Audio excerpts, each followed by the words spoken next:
In this episode, David meets with Ryan Kuhn of the Brewthers-In-Law podcast to talk about all of the bars and restaurants that appear in Zelda games.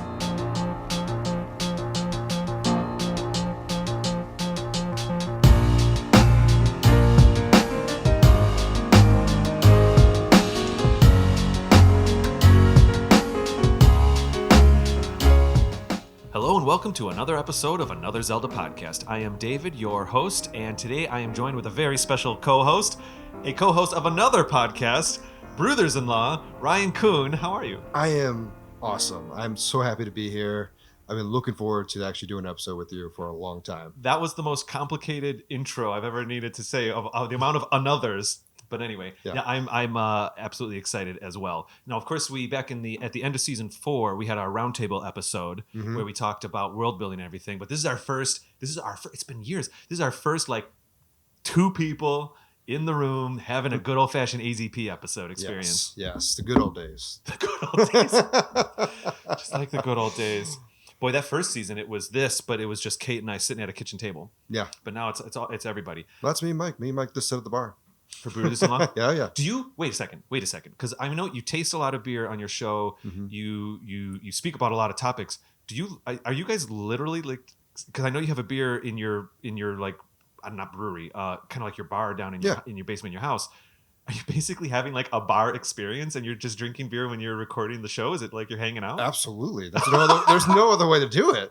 Because we do obviously we have the tasting episodes for one of our beers or doing our field research, trying a style or a brewery's beer, and we drink it right then and there. We usually split the bottle itself. So if we're trying a couple IPAs, we'll split that one bottle of IPA between the two of us or something like that. If you don't split it, you won't be able to finish the episode. We learned that the hard way, actually. The pumpkin one, actually, we still split everything, but there was one that was a bigger bottle, and it was 16%. No. And it was the last one we did, and we were just thankfully didn't have to go anywhere because I'm home, but Mike had to somehow get to, his wife ended up driving him to his parents, in which he was then shared the beer there, and it was just that was the pumpkin ale episode. That was season 1. Season 1, yeah. Now I'm going to go back and listen to that episode, knowing that secretly behind the scenes, you guys were getting a little loopy. Oh yeah. There are moments where we sit there and it's just okay. I did way back in the day. The very first podcast I ever made, which is almost 20 years ago, was a podcast about a fine art gallery that I was running. Mm-hmm. Tiny little thing. But when we would have artists over to have conversations with us, we would pour everybody a glass of wine. Huh. And you could tell sometimes one person would look at another and you're I got to drink this wine a little slower. Yes. We have to maintain our composure. So yeah, let's jump into that for a second. I know we've already a lot of people who listen to this show certainly know what Brewthers-In-Law is, and they hear the ads all the time. And my analytics show that people bounce back and forth between both shows, which is really, really awesome. Yeah. But if you wanted to just give the elevator pitch of Brewthers-In-Law, in case this is someone's first episode listening to another Zelda podcast, tell me about your podcast, Brewthers-In-Law. So my brother-in-law, which is where we got the name, Mike and I, we are both home brewers. So we don't know everything. We're still learning a lot about it. There's so much to learn. So we are amateurs, as we would say, not professionals. And so we experiment with beers that we brew, styles of beer. We talk about things that we wish we could do with brewing. One of our favorite episodes is the brew cave, what we want to have in our brew cave, which is not only where you brew the beer, but where you serve the beer in your home. So I particularly enjoyed that episode. Yes. Yeah. I want a beer garden someday. I have to listen to the episodes because of the way we produce the show, but that was an episode I literally went back to and re-listened to just because I enjoyed it so much. As a normal person on the podcast app.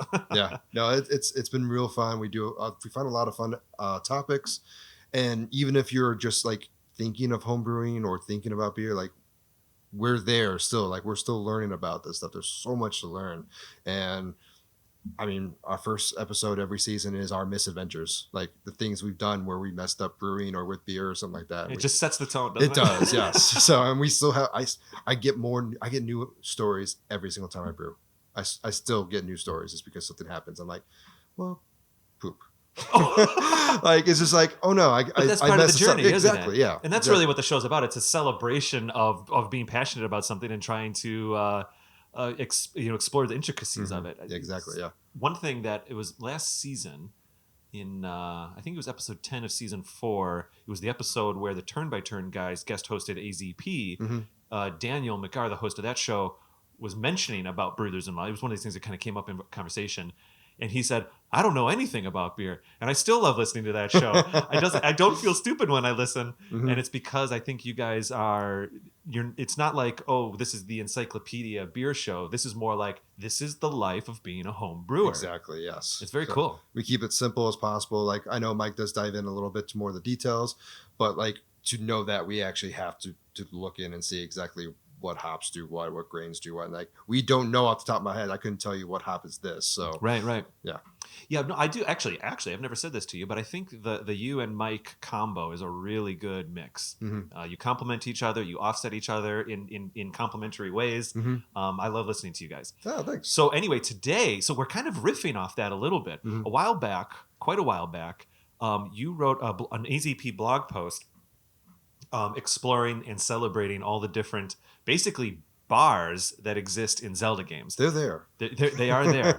And sometimes they're bars that serve milk. Sometimes they're bars that serve lattes. Yes. But the social gathering kind of restaurant bar experience certainly is present in just about every single Zelda game except maybe the very first one. It even vaguely exists in The Adventures of Link, in my opinion. I have not played Adventures of Link, so I couldn't tell you that one. When I say vaguely, is like there is not a sign that says like so and so's restaurant, so and so's pub, but there are aesthetics where you're like, I think I'm in a restaurant right now. I think I'm in a pub. Yeah, absolutely. I have a little bit of listener feedback. Yeah. But I actually want to ask you first, when you decided to put that blog post together, of which we are reinterpreting as an episode here, what was your inspiration for that topic?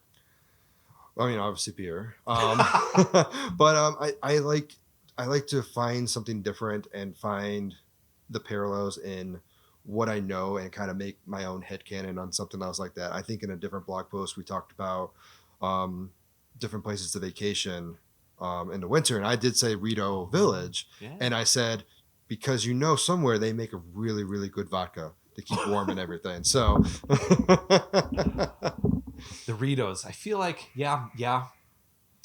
Ice cold there. You gotta stay warm with the vodka. It might be.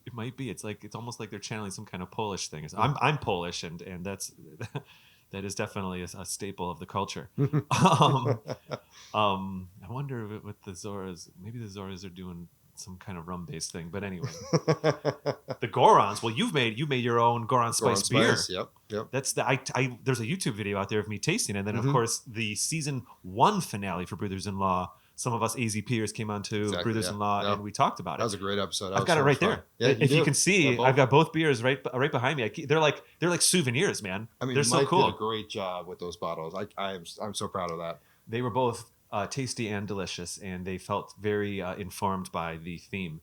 So I'm going to get to listener feedback, and then we'll get into it. Sounds good. I don't know. This is not really a favorites episode. Maybe it's a deep dive episode. We're just going to talk. Yeah, deep dive. Cool. I'm into it. All right, let's see here. The first one that we have, Ryan, is over on YouTube. And George Martins says regarding our Midwest Gaming Classic Sunday episode. Oh, wow. This is back in season 2. This is the episode there was a 3-part episode. It was a Friday, Saturday, Sunday. It was a massive 3-part episode in season 2. And the first day I had the gentleman who ran the booth with me. He was on as my guest. The second day, one of my business partners at the time was on the show with me. And then the third day, I had my nieces on the show on AZP because they came on Sunday, the final day of the convention, to help me run the booth. Yeah. Mostly I was just really excited to give them a convention experience. Child labor laws and everything. No, not that at all. No, I mean, I just thought, it'd be a fun thing to share. The booth was a lot of fun, and I just thought maybe I could give them an experience. And I have really fond memories of my niece Quinn rummaging through old Game Boy games at other booths, because it's like a used video game convention, the Midwest Gaming Classic. It's super cool. So anyway, so George here, or possibly Jorge, depending on how this where this accent lands. I love your podcast. This episode is just so nice. It's so interesting to hear what younger people think about the Zelda games. It definitely brings back some memories. Ryan, do you know what age you were when you played your first Zelda game?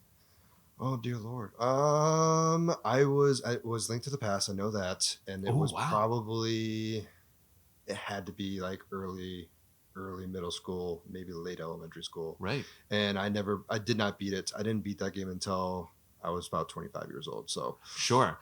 Did you? So if that seems that's about the time that it was like organically coming out on the Super Nintendo. You must have organically found it. I did actually, yeah. So and then I remember playing it, and then of course Nintendo 64 came out, and I saw Ocarina of Time. I'm like, done. I want this.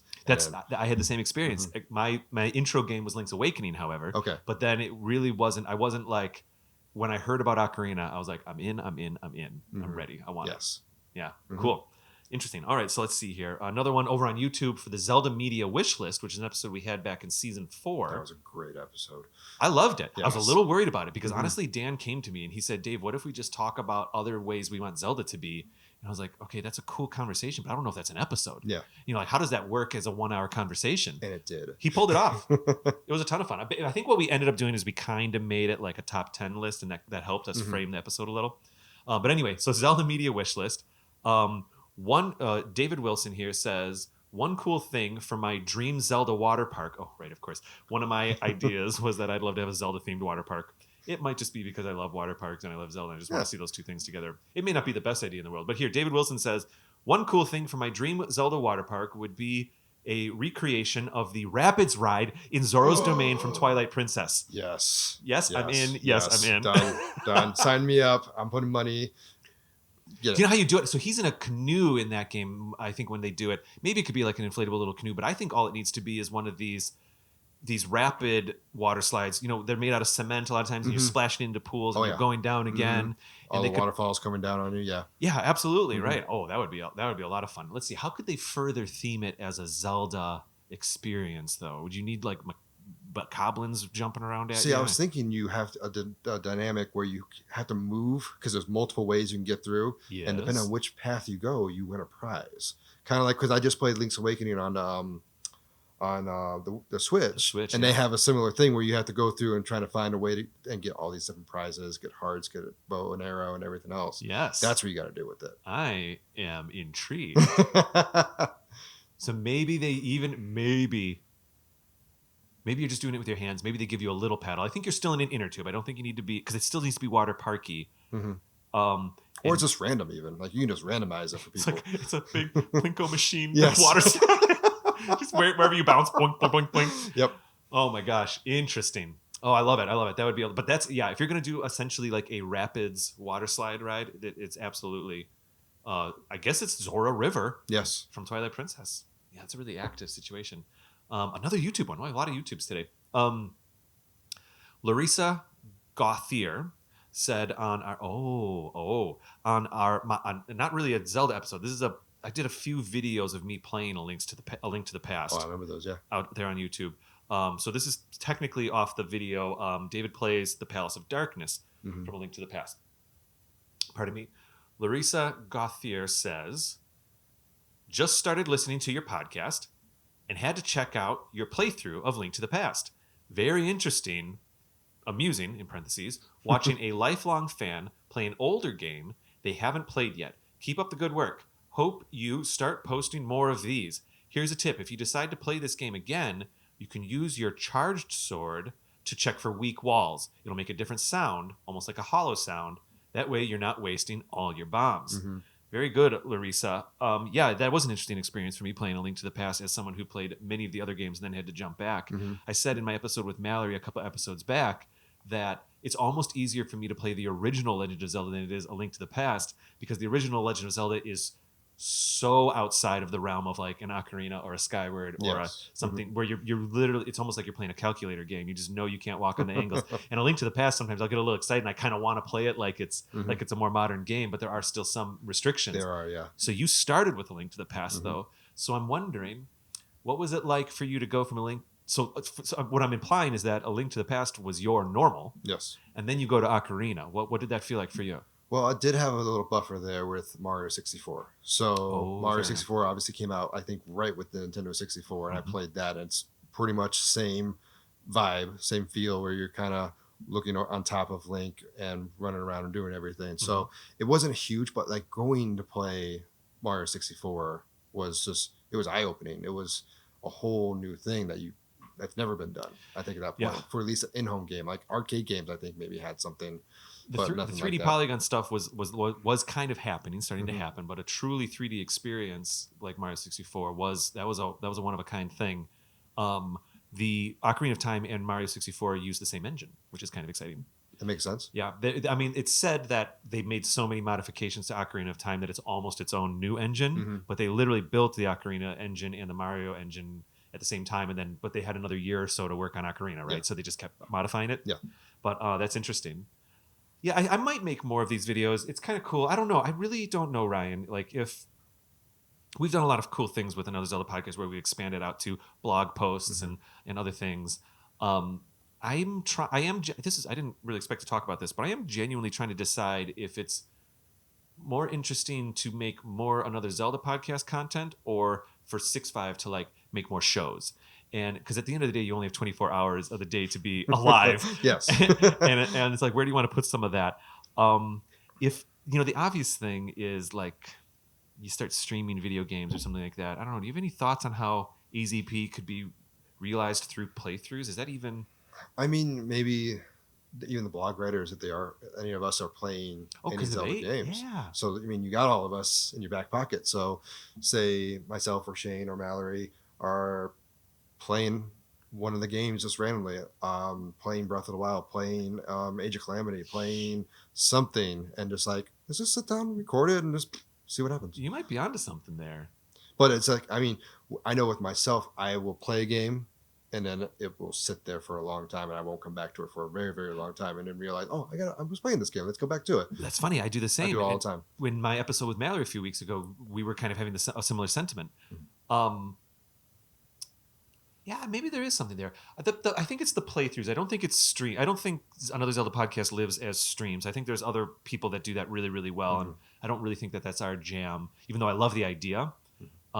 Anyways, yeah. More. Thank you so much, Larissa Guthier, for liking the few Let's Play videos that are out there.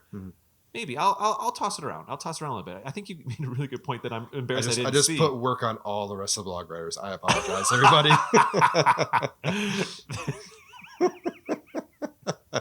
That's funny.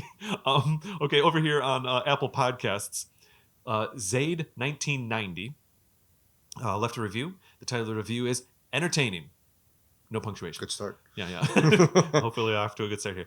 Zaid 1990 says, very good podcast. I am still waiting for a Hyrule Warriors episode. As a huge Zelda fan and a huge Koei Warriors fan, them getting together to make a game was the ultimate experience for me, and I would love to hear y'all's thought.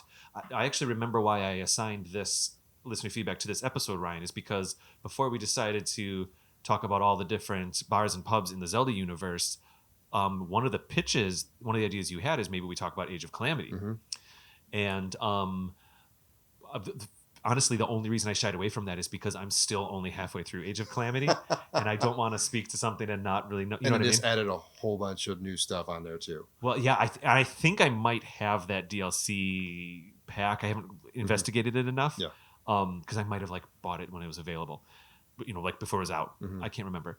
But from what I know of the game, I am just at the point where like the massive turning point, slight spoiler happens. Yes. And certain characters are realized. I'm literally on those battles right now, and I just kind of can't beat them. And so I've been stuck a little bit. And so I think it's inevitable. But I did want to put this on here to give you an opportunity to at least say a few things about Age of Calamity and perhaps Hyrule Warriors too. I played Hyrule Warriors. I liked it. It was very different for most Zelda games. It had a more teen feel to it. A teen feel? A teen feel. I agree. I've never heard that said. And like I played Dynasty Warriors, which is kind of what it's also like a kind of a mashup with. Yes. Those are fun games. There's button mashers that just mindless. You just kind of go through and you build up your characters and everything else, and they're fun to play. When they did Age of Calamity, I feel they brought more of the actual Zelda feel back to it. Yeah, I agree. And brought it back to like not overdoing it with certain character looks, not overdoing it with the generic of like Dynasty Warriors, where it's just like, huzzah, I'm here, I'm going to stop you. It's like, you got actually a little more story to Age of Calamity. Oh, you're right. Yeah, in Hyrule Warriors, a lot of the baddies kind of just like they pop up and they're the bad guy for the level because they are, and there it is. And then they're gone and you never see them again. Yeah.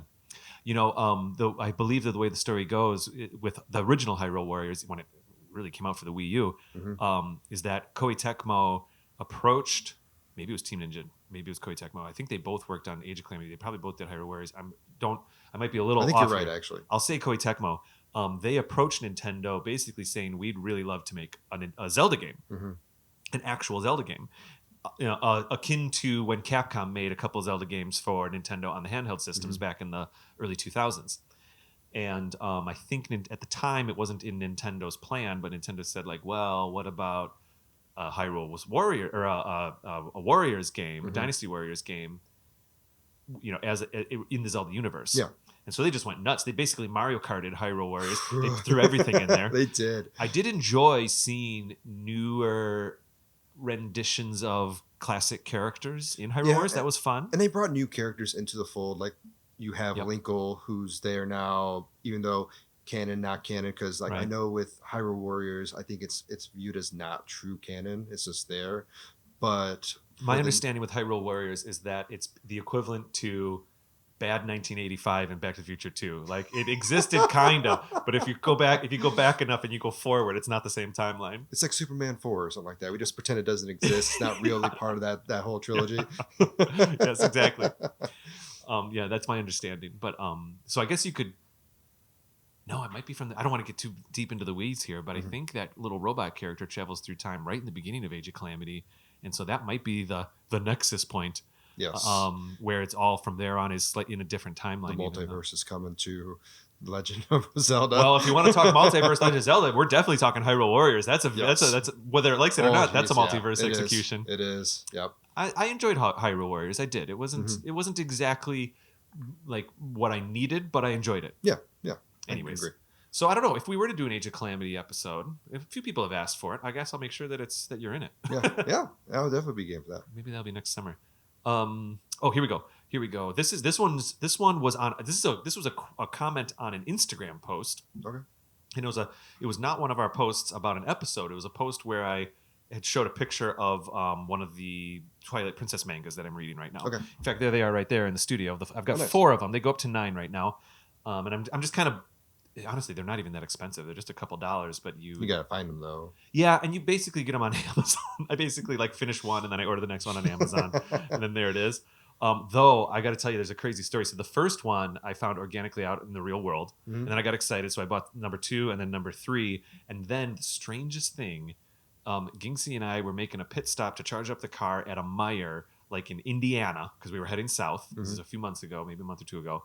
And I was circling it's always the same stuff, but you kind of go hit the video game section anyway. Yeah. And I was circling back through the book section, and it was like, great deals was like a bookend thing, one of these end cap things. And I look at it, and there was like romantic comedies on there. There's all these things. And then there was the Twilight Princess manga, issue number 4 and only 4 right there, and like stacked up like literally like assigned to that part of the shelf, not like in a bargain bin or anything. Yeah. And I was like, this is exactly the next one. Like, what matrix am I living in right now where this is the next book I need, and it's the only book in a Meijer? Like, it was so weird. You look up to the sky, it's like, thank you. I mean, I basically did. I went back to the car and I was like, honey, this is very interesting what just happened. Anyways, but yeah. Anyway, okay. So regarding the Twilight Princess manga.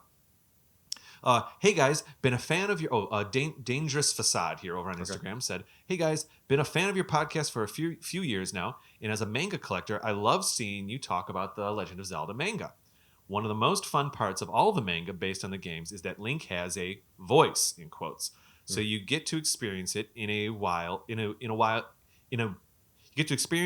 way that's different. In a different way. I think there might be a little typo there. I'd love to see you guys make an episode on the manga and the differences between the games and the manga. Personally, the Twilight Princess manga and the Majora's Mask manga are my favorite.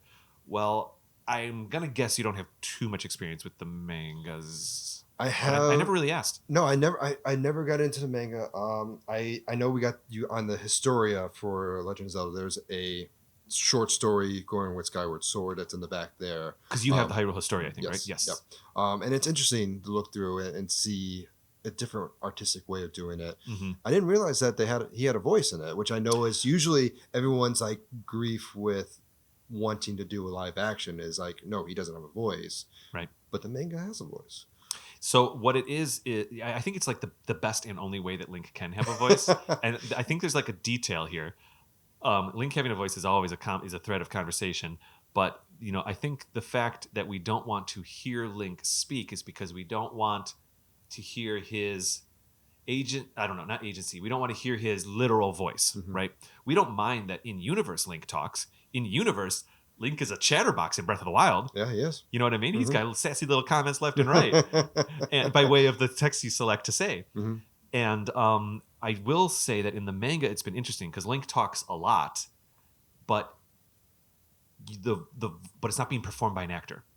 You see where I'm going with this? Yeah. So the imagination of what his voice sounds like is still true to probably whatever you've built in your headcanon of what he sounds like. And so it all works. The fact that he's talking, there's been a few times where he's cracked a joke and I'm kind of like, Link wouldn't say that. but who am I? Who am I to say what Link would or wouldn't say? Yeah. You know what I mean? Yeah. So anyways, Majora's Mask. I didn't know they had a Majora. Manga. I knew of a couple of them, but I didn't know Majora's Mask was it. That would be dark. That would be very dark. I know. I'm kind of excited. I might try to find it. Last but not least, over here on Apple Podcasts, I'm taking a little too long in these comments. I apologize. Renfi says, "Awesome Zelda podcast. A couple of months ago, a friend recommended this podcast to me, and I've been listening ever since. It would be fun if you guys reviewed the Oracle games. They are some of my favorites, and I don't think they get as much love as they deserve. Sad face. Thanks for the amazing podcast. Super happy smiley face, 3 exclamation points. Well, thank you very much, Renfi. I do love the Oracle games. I have not played them.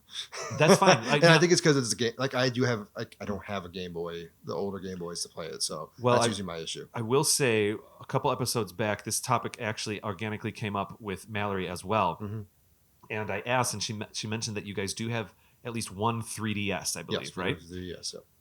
Just food for thought. Both Oracle games and actually Link's Awakening Game Boy are available through the Virtual Console on the 3DS. Sold. Done. I'll give it a try. $5 to $7.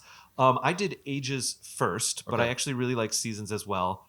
I think I can't wait to do an Oracle episode. And actually, Renfi, there was a different podcast called Lore Party that asked me to be on as a guest, and this is almost a year or two ago. Yeah, it was about a while ago.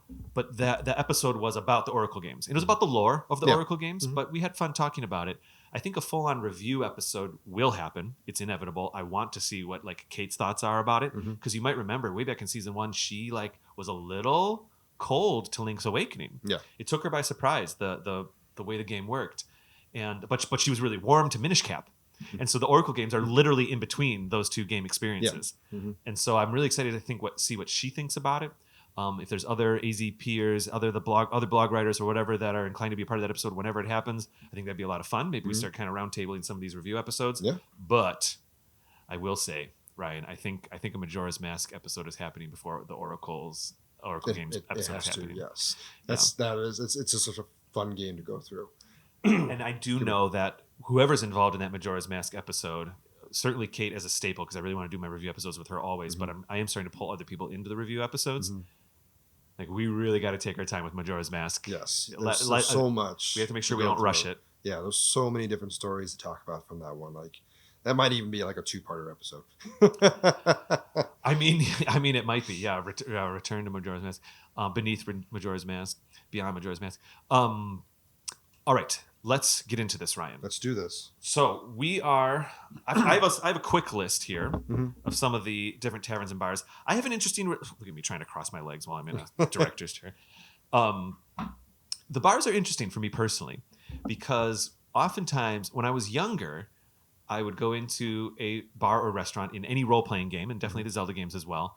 And usually, mechanically, what they do for a game is they create a bit of a hub for many characters of different ilk to be there. So you might talk to one person at a table and they talk about their farm, and you talk to another person at the bar and they talk about the dog they lost or whatever. And so it's a nice way to kind of bring all those characters together. You never know what someone's going to say when they're sitting at a table or a bar in one of these things. And you get side quest missions in there. Like yes. you hear secrets of what's being told by someone, stuff like that. Yeah, absolutely. Now, in later Zelda games, I started going, like even in Wind Waker, I started going into the bars and just thinking like, oh gosh, okay, I don't know, I'm just going to keep going. And so sometimes I wouldn't chat with everybody. I did start chatting once Breath of the Wild came around, and they don't really have bars. Do they have a bar in Breath of the Wild? I will talk about that. Oh, I can't wait. I guess another interpretation of the mechanics of a bar in Breath of the Wild are kind of also the horse stables. Yes. So now I'm interested. So I'm just going to leave it at that. So I have a feeling you're going to know more than I do about some of these bars, and I can't wait to talk about it. What do you want to start with? Let's start with the first one on my list. We're going to go and do the Lumpy Pumpkin. Oh, sure. And Skyward Sword. I don't have that on my list, and I'm so embarrassed I don't. I should. It's very pub-like. It's got like a very warming atmosphere. You got the chandelier above. It's even like almost like old school, like something from like The Witcher or something like that, where you got the rooms upstairs that you can crash in whenever you need to. It looks like the food's great. Like you got the pumpkin soup. I mean, that is the definition of a pub for me. The only thing that's probably missing, and you end up being the person that does it, is the music, because you break the chandelier and then you have to play music in order to pay it back. So, which I never actually did. I broke the chandelier many times, and I never came back. I've gone back to the Lumpy Pumpkin a few times, but I'm playing through the HD version right now, and I have yet to try to fix the chandelier because I thought I had to do it by bringing soup somewhere. There are other side missions with, at least in the I haven't played the HD version, but in the original one, like there's a bunch of side missions. So like you got to stab pumpkins and carry as many as you can on your sword and keep it straight with the Wiimote mechanic and everything. I might dig back in. That's kind of cool. I didn't know. Yep.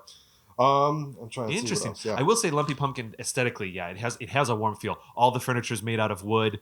Kind of thick wood. The tables are big and thick. You can imagine being around them with friends. Another thing too, which I do like over most pubs I've been to, it's huge. Like there's so much space for you to sit down and relax in. You're not bumping elbows with other people or other groups, and you're not hearing someone else's conversation. It's huge that you can sit in one spot and you got kind of peace and quiet and drink or eat your soup, drink whatever you're drinking, and then be done with it. Yeah, your pumpkin ale or whatever it is. Yes. Actually, I do have one thing. So one thing I did with all these is, what would they serve at each place? If they were, as a home brewer, if you were to create a recipe. Well, not even just a home brewer, but just like in general, if they were a true pub or bar, what would they actually have? I'm kind of getting hungry right now. They would be very simple beers, obviously pumpkin flavored because they have all the pumpkins around. Yeah. I said they would have like ciders for the kids, little apple juice, something like that. And then, of course, meads as well, I think would fit very well. I don't think nothing super fancy there. Yeah, I agree. It's a massive pot for the actual soup.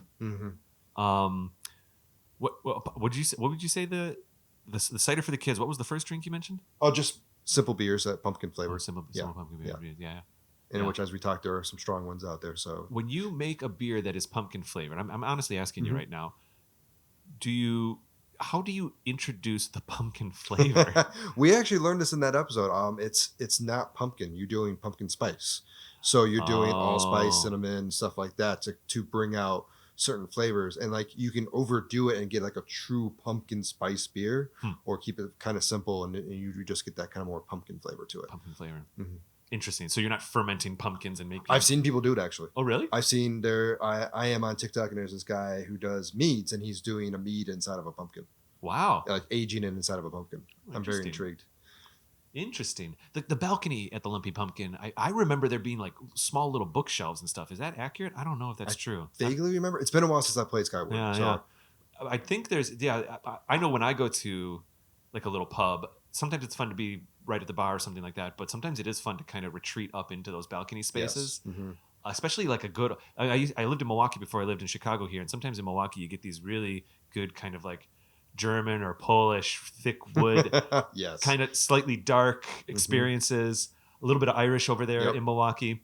And to find a nice little corner that you can hang out with a couple friends is an absolute blast. It is. And like I said, like in there, it's so vast inside. Like you got plenty of room, so you're not like on top of someone else as well, who's also trying to do their thing. Well, that's true. There's a real life pub here in Chicago called Gannon's Pub. but I think it's spelled with 2 N's, not N, and it's certainly not a Zelda thing. Yeah. But it seems like it might have a similar kind of woodsy aesthetic. But anyway, I digress. All right, what do you got in yours? So the one that,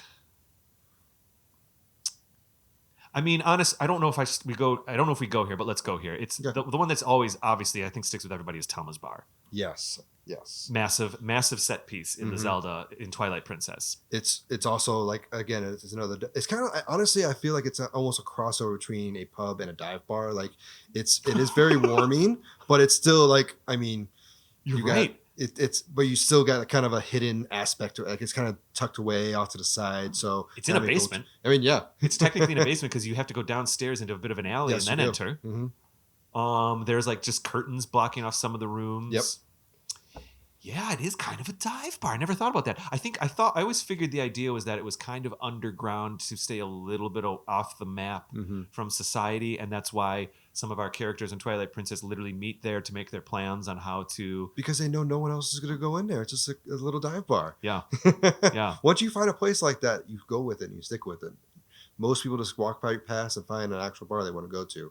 A good dive bar is hard to find sometimes. I agree completely. I very much enjoy finding some bougie fancy thing 40 floors up on some skyscraper with glass walls and you feel really fancy. But at the end of the day, also a good dive bar, which has this kind of, it almost feels like a weird warm blanket, is awesome to find too. Yes, absolutely is. Yeah, it's not the best food in the world, but you still get an ice cold beer, and that's what really matters at the end. The only line I draw, and unfortunately this is kind of a staple for dive bars, is that the only thing that I get a little critical of is when the dive bar's main lighting source is all of the beer signs. Yes, I'm kind of like, okay, maybe we could, when you find like a more of a pub based dive bar, that's when you've really found something special. Exactly. Yeah. I obviously did have this person on this bar on my list. I mean, the one issue I do have with this bar is that dogs are not allowed. Because you remember, you get kicked out when you're Wolf Link. Yes. But cats are allowed, which makes it slightly better. Twilight Princess is weirdly friendly to cats. Yes. Like that whole game loves cats. Which Mallory just loves because she I mean, we do have a cat and a dog, but she's always loved the cats more. Yeah. Yeah. So, and then of course you get the bartender that just obviously flirts with everyone to give that little bit extra tip in there. That's exactly what's going on there. Yeah. Or just make you do a side mission to protect someone even though you don't know who she is. Telma knows what she's doing. And then going with what's served, I did have this one. It's either cheap whiskey made by someone who's down the street, like made illegally in a home distillery or something like that, or it's literally just beer poured into a glass that was just spit cleaned and everything else, beer poured in, cheap beer. Yeah, we don't know if this place has a license. It probably doesn't, but like that's why they're a dive bar. They're just like tucked away. They don't need one. Yeah. They don't need one. I don't even know if there's a sign out front. Telma's Bar. I don't think so either. That's how they get away with it all these years. Yeah, that's fun though. It's the first time finding that little bar in Twilight Princess, even though it's not too complicated, but you go down the stairs and you kind of get into that alley. It feels organic. It feels realized in like a real world. You know what I mean? Absolutely. Yeah. It is neat. Where the bar, I know we'll get there later. The bar in Wind Waker is kind of like up above and it's a little bit more abstract, but that's okay. We'll get there later. Do you have a quicker one, almost an honorable mention before we go to break, and then we can dive in deep again? I'll do an honorable mention. I'm going to say, let's do Mama's Bar. So Mama's Bar is in Minish Cap. Yep, the Minish Cap. Yep, I have this one. Okay, so I think it definitely has like a homey feel, a nice pub feel as well. A little more compact, which is more of a pub. But it's great to know that you have your Highlands who can sit there and eat, but you get the Minish up top who can dine and do what they want to do as well without getting stepped on. I think it's a great concept. Don't the Minish even, I'm so sorry to interrupt. No, don't the Minish even sit at like little tool, like thread thumbnail, like I'm not finding the word here, but they like have miniaturized furniture up there in the rafters is what I'm trying to say, right? I have not played this game, but when I was doing my research, of thread is what I was trying to say. I when I was doing my research, I saw that. I'm like, this is such a welcoming bar. I like this. Everyone comes in. Doesn't matter. We have a spot for you, a spot for you, a spot for you. Come in. And the Minish are up there a little bit secretly, and you actually sneak up into the rafters by becoming Picori or Minish or whatever, becoming tiny. And I think you have to get behind the bar or something, and it brings you up. And there's a dust element where you're actually dusting off some elements up in the rafters to do some things, but you can fall off those rafters and fall right back down onto the main floor, and you have to make sure you don't fall into the wrong and then, spot. of course, you might get stepped on. You don't want that. Yes. Yeah. Also, one more thing from a tech point of view that's really cool about that bar, from the capabilities of the Game Boy Advance, is that they use a version of Mode 7 graphics in that bar. So when you go up, when you see the first floor, it looks like a normal Zelda game, a normal Zelda game of that art style. And when you go up into the rafters, they do a thing where the background is actually the same sprites from the first floor. Okay. So the background meaning, like, I guess what you're looking at behind, because you're looking down on these rafters that are up in the attic of the bar. Yeah. And then, of course, past that, you're seeing the floor, I guess is what I'm trying to say. The floor is the proper sprites from the floor below. It's actually truly rendering it, and they blur it out a little bit, and it scrolls at a slightly different speed so that you really truly feel that you're up there. You get a little bit of vertigo. Yeah, I can see it was that. cool. Yeah, that's interesting. I like that. There is some light Mode 7 special effects in Minish Cap. There's like rolling barrels and little things like that. Yeah. But that was a really subtle way for them to use it in that bar. I like that, though. I like that the details like that in a game or something like that, where like you don't always notice it, but when you do, it's just like, thanks for that. It's almost like you feel it. Yeah, exactly. Yeah. Oh, right. That's right. Yeah. I have Mama's Cafe, but yeah. Yeah. And of course, what they would serve is that's such a family bar. They just serve anything really. Like you'll have your soda, you'll have your beer, you'll have milk. Like it's such a more family based feel bar that I don't think there's anything to exclude. If this bar were in Wisconsin, it'd be a old fashioned. Yes. A simple old fashioned. All right. Yeah, I can't remember who you really talked to in Mom's Cafe. I just really remember the mechanic of being up above and trying to fall down below. But anyway. I know I did see that there's a lot of gossip being talked about. Like you kind of overhear. That's one of those bars where you can overhear conversations, and I think I forgot what they're called, but there's some kind of stones that you get. Yes, yeah, kinstones. The kinstones. That's what it is. I was gonna say Arkenstone, but I knew that was not right. Yeah, the kinstones. That's where you find out how to do that and everything else with the game. Yeah. Oh, that's where they first introduced you to kinstones? That could be. I don't really recall. I do know that the town in Minish Cap is kind of so in Minish Cap, kind of what would be Kakariko Village and kind of what would be Castletown are kind of mushed as the same experience in the center of the map.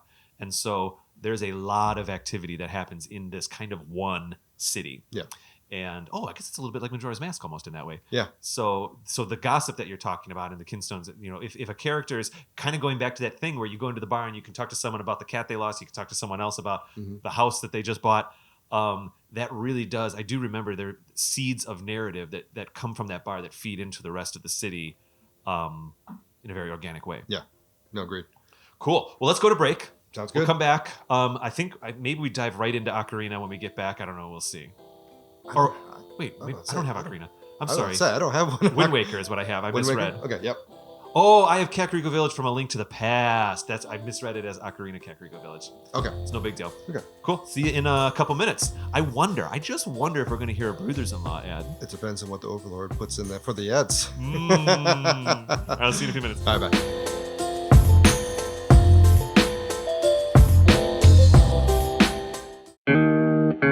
Hi, I'm Ryan. And I'm Mike. And we are Brothers-in-Law. We both love beer and are amateur home brewers. Wait, so does that make us Brewthers-In-Law? I believe so. Every episode, we will talk about aspects of beer and home brewing. But nothing super technical because we're learning this too. So join us as we sit down together and dive into something beer-related. Whether it's a little field research, tasting a certain beer style, or beers from a specific brewery, talk about our experiences brewing beer at home, including our own solo brews, as well as themed competitions we'll set up along the way. We will also talk about some of our favorite aspects of brewing, like hops, extra ingredients, building our brew cave, and more. And of course, our own misadventures that have happened along the way. So, if you like beer, are home brewing already, or if you have an interest in home brewing and don't know where to start, join us on Brewthers-In-Law podcast on Apple Podcasts, Spotify, Google, YouTube, or wherever you listen to podcasts. And make sure to follow us on Twitter at Brewthers-In-Law and check out our website, brewthers-inlaw.com. Cheers. Cheers.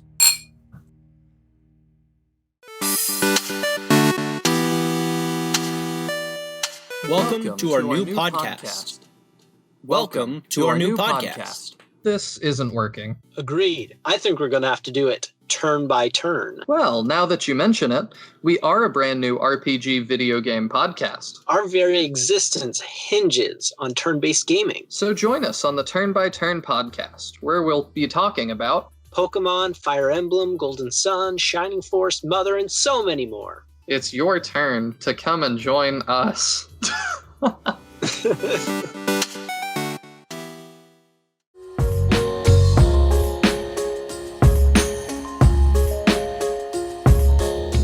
Okay, we are back, Ryan. I actually lost track over the break. The last bar that we just talked about, which was which one was it? That was which one did we just talk about? It's been a few minutes. It's been a few for this minutes. break. Mama's Bar over in right. Oh, and we did talk about what they serve. The old fashions and the whatever, simple stuff. Yep. Yeah, it's a simple place. That's right. Okay, I was trying to remember because you mentioned on our break, you said, "Oh yeah, the headcanon stuff of trying to decide what might actually exist in these places is a lot of fun," and that made me think about Mama's Bar, or Mama's Cafe, and I was like, "Wait, what was I thinking for that?" Yeah, basically normal stuff. Yeah. They're doing rum and cokes and simple, very simple. It's like simple beers. It's even the well liquors there too. They don't get anything fancy. No Captain Morgan's. It's just well rum.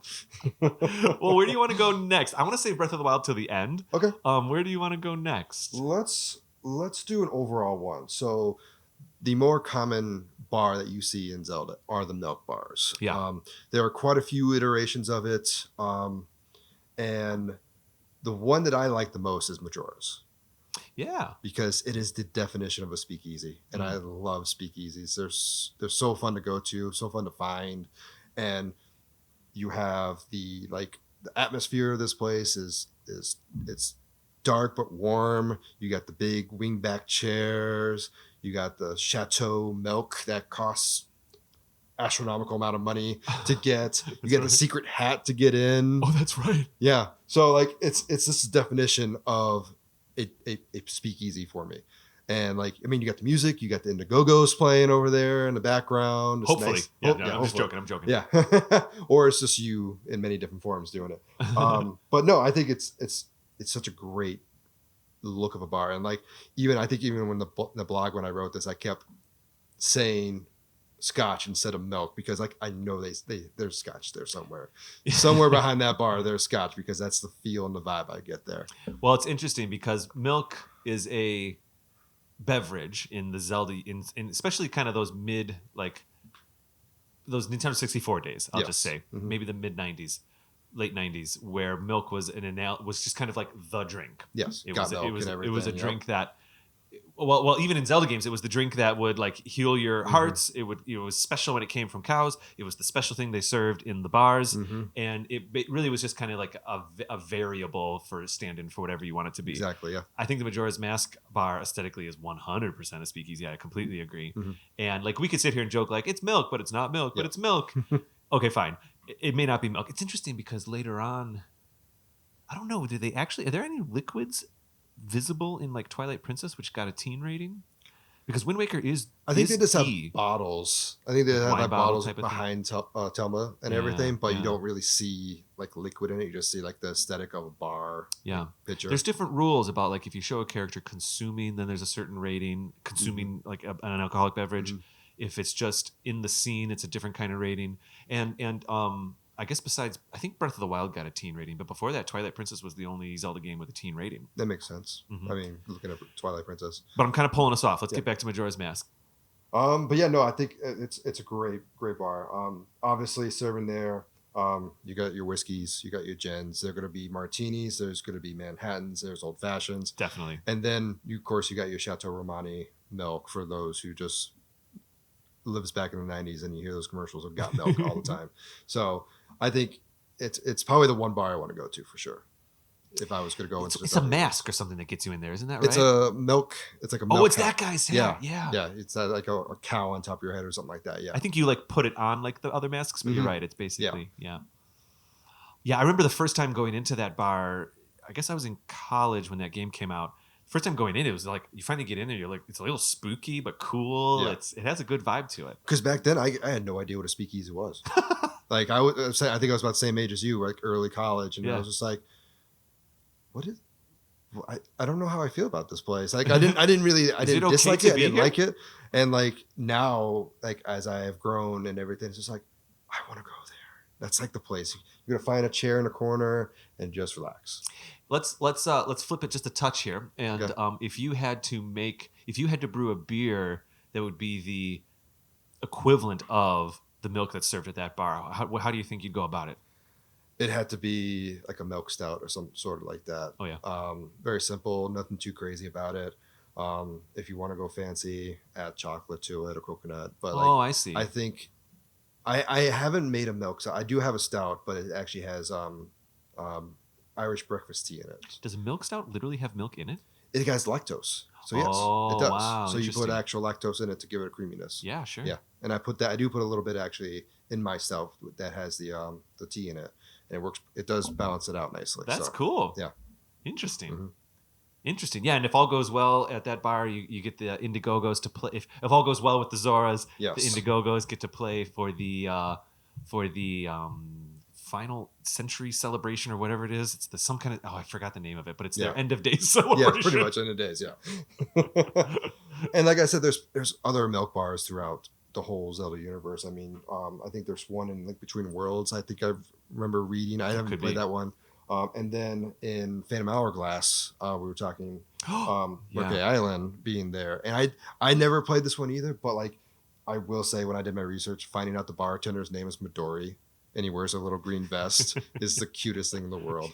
There's like there was I remember in the Phantom Hourglass one, there's a character who's probably had a little too much milk, and he's definitely like resting his head on the table, and he tells you about gives you some tips about the town. Yeah, and then he's also hiding from his wife as well. Oh, is that what it is? He is hiding from his wife. Oh no, that might be. Oh no, we have to find the writers of that game and give them some support. You doing okay there, friend? But yeah, and then that bar, I would probably say it's a very colorful bar. I'd say this beer and soda, like nothing too crazy with it. Oh, right. So, yes. I think I agree. And of course, milk. And the milk. Yep. And the milk. The bars. I think the bar's like on the upper left. I can't quite fully recall. There's someone at the bar too. But anyways, yes, I agree. Merkay Island or Merkay Tavern in Phantom Hourglass. Mm-hmm. We have Milk Bar Majora's Mask. Oh, Wind Waker. Wind Waker has an involved bar too. Yes, we do. This one was interesting. I don't think, because Mallory loves Wind Waker. Mm-hmm. I don't think she's ever been there. I never see her go. Go to the bar in Wind Waker. Go to the bar in Wind Waker. It's a little hard to find. It is. It's funny too. Like it's one of those bars where if you go during like a daytime, it's like a casual place. I think it's almost like a coffee shop feel to it. And then you go at night, and that's when the rowdy sailors come in, and after being out on sea all day, and they're party hardy and everything else. So but depending on when you go, you get a kind of a different experience with it. Yes. So I could be conflating this, but don't you literally find some of the pirates, Tetris pirates, there at the bar at night? I think you do. And the fun fact about this one is it's managed, and one employee is a child. What? Yes. The child's name is Gillian. And like they have no time to deal with anything. They're just like, when you walk in, it's just like, oh, I gotta be here again by myself. The owner apparently is sick all the time and never there. So child labor laws again. Yeah, I know. I wonder if the owner is that guy that's frozen in gold or something like that. I don't know. Anyways. Yeah. Interesting. Yeah, I remember because you go up some stairs, like the shop where you buy the sail or something like that. Yeah. Maybe the telescope. I think it's the sail. It's basically you just kind of go up these like low key stairs on the side, and it's just right up on top. Yeah, right above it. Mm-hmm. It's a nice looking from the pictures I've seen of it. It's a nice little bar. Nothing too crazy. Not quite speakeasy. Maybe not quite dive bar. Just a typical bar. Yeah, I remember feeling like I was kind of going back into the because Majora's Mask, the next game was Wind Waker, which I think I accidentally said that Wind Waker was the next game after Ocarina a few episodes back. But anyway, so like what you will see sometimes with Zelda games is you'll see kind of these reinterpretations or like echoes or ripples of the same thing. And so for me, I remember the Wind Waker bar feeling a little bit like the Majora's Mask bar, even though aesthetically it was different. It was like, I think I've kind of gone into a place I'm not supposed to be in. It's kind of tucked away. Yeah. Yeah. Secret Life at Night kind of thing. Exactly. It's So what do you think? What are they serving there? Did you say already? I did not. Well, during the day, I think it's going to be a quiet place. You might get some like more tea and coffee, maybe a beer here and there. But at night, it's Bud Light and Miller Lite. It's quantity over quality. Like those sailors are just like, we're here. We're going to have a good time before we have to go back out to sea in the morning and then deal with the hangover then. I feel like that's what they would go. My parents, I grew up in a Navy family, and like hearing the stories of not them specifically, but like other people going out on shore leave and coming back like extremely hungover. I'm so sorry. Is shore leave like going off the boat? Yeah, to the, shore leave. Yeah. So shore leave is like you've been on the boat for days even. Okay. And you come back, you land just for a moment, and you get like pretty much the night to do whatever you need to do. So people party hardy. Party hardy. That's where you get the tattoos. That's where. Oh yeah, that's where my parents again never did that, but like they know people who like go off on shore leave and then they'll drink and they'll get a tattoo or something on their arm and then come back the next day just like. I don't want to deal with anything right now. Oh my goodness. And of course the superior officer comes in and just starts yelling. Right. Oh my goodness, my goodness. Too funny. I think we're on the last one. Is this Breath of the Wild? Breath of the Wild. So there is I don't think there's milk in Breath of the Wild at all, right? Maybe you can make it. Oh, maybe you can make it. Maybe it's one of the Yeah, ingredients. it's one of those random ingredients like but butter or something there's like that. definitely not a milk bar. Like I said earlier, right, the closest thing to a bar mechanically is like the horse stables. Mm-hmm. Now, there is one bar. I have not been to this, but when I was doing some quick reviewing for this episode, I found it. It is in Gerudo Town, and it is, they don't really have a name for it. But, oh, wait, they do. It's on the right side of the city, and you go up some stairs, and it's like almost like a balcony. The Noble Canteen. Oh, yeah. Yes. So you do get the recipe for the Noble Pursuit, which is a beverage there, and I think that's part of a side mission that you have to do. Absolutely. And then you also have a recipe in there. I didn't know this actually. It's on the wall for a chili mushroom risotto. Oh, it's a recipe that's on just like a poster on the wall. I'm so hungry from this episode. I know, right? And then there's a little bit of gossip going on. It's another side mission of getting the secret password for the Gerudo Secret Club. Yes, which I never did that one. You've never got into the secret club? No. Yeah, you get to buy some nice clothes. It's cool. Obviously, no men allowed in this bar. Right, because right. we're inside Gerudo Town and everything else. But from what I can tell, it's a nice open atmosphere. It's like almost obviously tropical being out in Gerudo and everything else like that. They're definitely serving Mai Tais and pina coladas and margaritas. I think you're right. It's definitely all the fruity drinks and maybe like a couple White Claws. Even that Noble Pursuit kind of looks a little. I think it has some flowery elements on the top. Yes, it definitely does. Yeah. So yeah, that bar is cool. It's not really chairs. It's booths, if I remember correctly. People are kind of sitting in sand carved booths and things. And to get that secret message, if I remember correctly, if you talk to, there's like 3 ladies in the corner. If you talk to them specifically, they're like, "Don't bother us." Yeah. So you have to kind of like sit in a different booth, like you're in like a detective film, and then listen from behind or something like that. I hope I'm not making this up. I think that's how you do it. Yeah, I think I do remember like something like that, or like you go to the building next door and there's a window that looks down and you just overhear it or something like that. That might be. But like it's just like it's. I know there's in other versions like you hear secrets going on, but like that's the first time really where it's like you have to like kind of like maneuver behind and just like lean back, stretching, and it's like, what are you saying? Okay.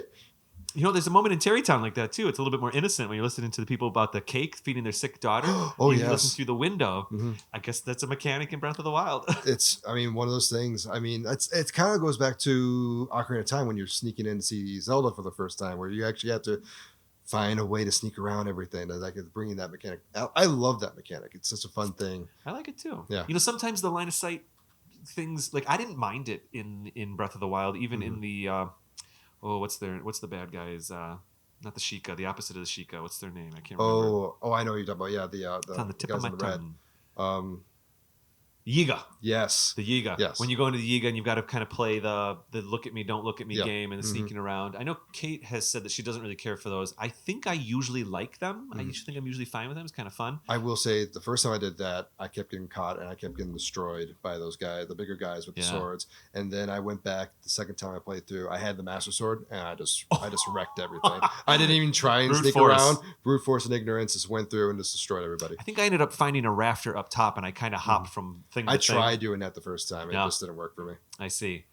Interesting. So, Ryan, do you have I guess it might be Majora's Mask. Do you have a favorite out of all of these different locations? It's definitely the Milk Bar and Majora's Mask. Yeah? I think if I could get in, the Noble Pursuit would probably be a close second. Just because I don't mind me a pina colada every so often. Like if it's made right, I'll drink it. I agree. But definitely the Milk Bar. What about you? So I think it's Telma's Bar. Okay. I think it's Telma's Bar just because I have so many. I loved the aesthetic of it so much. Not until this episode did I truly consider it to be a dive bar. Knowing that now, I'm kind of like, ooh, but maybe it is that cool dive bar. Mm-hmm. But that kind of that undergroundness to it, the literal and figurative undergroundness to it, I thought was super fun. I liked Telma when I would go in there as Link. I liked I kind of wish. I think there's really. I wanted it to almost be bigger, but I liked the lighting, the atmosphere, the aesthetic. It's not particularly realistic as a bar, though. And now that I'm thinking about it, like I can't visualize the Majora's Mask bar. You can visualize sitting down and hanging out. Lumpy Pumpkin, you can visualize sitting down and hanging out. I think Telma's Bar is not quite something that you can really consider. It really does feel like you're in someone's basement now that I think about it. It's standing room only. It's what they do. You got a couple spots you could sit down, a couple high tops, and then the bar itself. But you're just gonna be standing around talking with everybody. Yeah. So, if it was the actual hangout experience, it might be Lumpy Pumpkin. Lumpy Pumpkin is up there for me. It's like I said, it's a definite. I love a good pub. One day I'm going to redo my bar, whether in this house or in the next house, to have like a very pub feel to it. The dark wood, nice, the lighting and everything. That's the main plan. One day. I love it. Yes, I love it. That is a fun aesthetic for that kind of stuff. Awesome. If you had to, okay, just to cap this episode off. I hope this isn't too big of a question. I don't want to put too much pressure on you. If you had to create a Zelda themed bar in the real world, what are some aspects that you'd be interested in including? Ooh, that's a good question. And I'm not talking about recreating one that exists, just like one that evokes the general thing. What are staples? What is a staple to a Zelda bar? Well, you got to serve milk, even if it's just there for aesthetics. Like you can just order like the Chateau Romani, and you're gonna spend like $50 on a glass of milk. That's really just a glass of milk, but it comes in like a fancy glass, and you keep the glass or something like that. Cinnamon on it. Yeah, exactly. I think the other thing, the food would be important to have. I think you need some hearty food, soup, pizza, something like that. I think would be really simple to have. And then as far as aesthetics though, I couldn't really tell you, just because there's so many different views you could do. You could do the typical where you just have Zelda merchandise everywhere around you. Right. But to have like a theme, like I've seen Harry Potter bars, and like you can do a theme Harry Potter, like the Dark Woods. You got magic going around. You got a dragon. But like with Legend of Zelda, there's so many different iterations and so many different like views of how the games are. What game you want to base it off of? It's just hard to really get an aesthetic. I agree. It's easy to get drawn to the kind of old Castle Times aesthetic. I don't even know the kind of like the. Because even if you do like Kakariko Village, like it's just a regular village. It's not like you're right. Nothing really sticks out. You can put like a wind chime with a bird on it, but I don't know. That's like the only thing. There's a little bit of a fabric theme in these bars. I'm realizing, it's not like the dominant thing, but there's often they have curtains or a piece of carpet or fabric hanging. I don't know. It's tricky. Yeah. Do you do it like you're in the Lost Woods? So it's like a full-on theme experience? That could be fun. Probably the one solid one. Or do you try to make it feel like it's something that's from the universe, which is less obvious and a little bit more tricky? I think you'd have to, if you did like the Lost Woods things, it'd be very fun to have these little like effects of like fairies spit, in little jars and whatnot. That'd be kind of fun. And then off to the side, like I know some bars they have like these games where you punch a punching bag and tells you how strong you are. Yeah. You can have the master sword off to the side, and then you test your strength and whether you're the one to pull it out, like Sword in the Stone style. And then like every 100 person, you just let it go. Let it go, and they get their whatever drink or whatever. Yeah, they get a drink for free. Get those Chateau Romani. That's the coolest. Okay, wait, I think we're onto something here. I don't think it's about literally trying to put a Zelda style bar. There's a bar that is just referencing and celebrating Zelda things. Mm-hmm. I think you're onto something. Is there a way we could bring in the Triforce?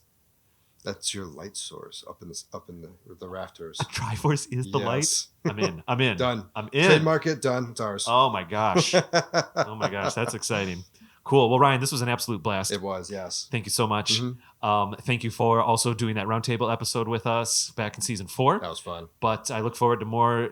I mean, I'm just so happy to see you guys in person. Quite frankly, we've been looking at each other on screens for the last 2 years. I'm about to say what Mallory was saying, like, well, at least you and David see each other on like production meetings for Brewthers-In-Law. I'm like, it's not the same. It's just not the same.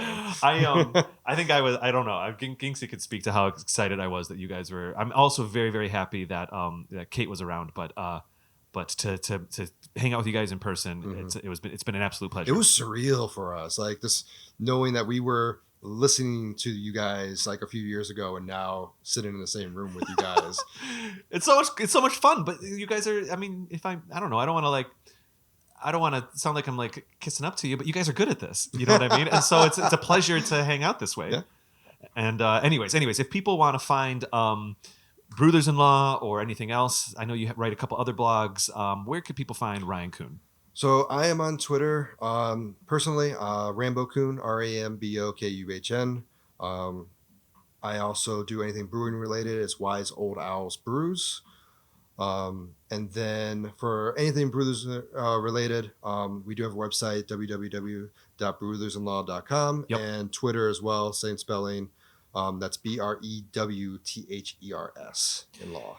What's interesting about you and Mike is that the two of you are not brothers. You're brothers-in-law, but it's your wives that are sisters. Yes. So you've both come into a family. Exactly. Oh, and then a family that brews. Like they worked in they had a brewery for a long time, actually. Whoa, I did not know that part. Yeah. Her family, the brewery's called Dragon Mead. We're close to where we live. Oh my gosh. Yes. You've talked about it once or twice on the show. So it's actually, we play bingo whenever we mention Dragon Mead. Mark your bingo card. We talk about that. So mark it now. But her grandfather just knows everything breweries. Like he helped me build my kegerator, actually. Oh, wow. So yeah. Amazing Too cool. family. Awesome. Well, people can find me at Instagram and Twitter at Raptor Paint. They can find the show on Twitter at Another Zelda Pod, on Instagram at Another Zelda Podcast. We're on YouTube, Facebook, just by searching Another Zelda Podcast. Honestly, if you literally just Google Another Zelda Podcast, it all kind of pops up on the first page. Yep. And you can go to our website, anotherzeldapodcast.com, to read blog posts by a bunch of our writers, including none other than Ryan Kuhn as well. Get more details on what we just talked about. Yeah, actually, it'd be fun. You know what? I might throw the link to your blog post that kind of inspired this episode in our episode description, so I'll make sure that's in there. And check out some of our other episodes over there on the website, and that's it for now. Yeah. I think we'll get out of here. And Ryan, I can't wait to hang out in person again sometime in the future. We'll definitely do it again. All right. Oh, who says it? I can try. I don't know if I can do it as well. Well, you got... Hey, Ryan, I'll see you next time. Okay, bye! It wasn't bad, Yeah. Oh, wait, I might have been higher there with that. Oh, thanks, Ryan. Yeah.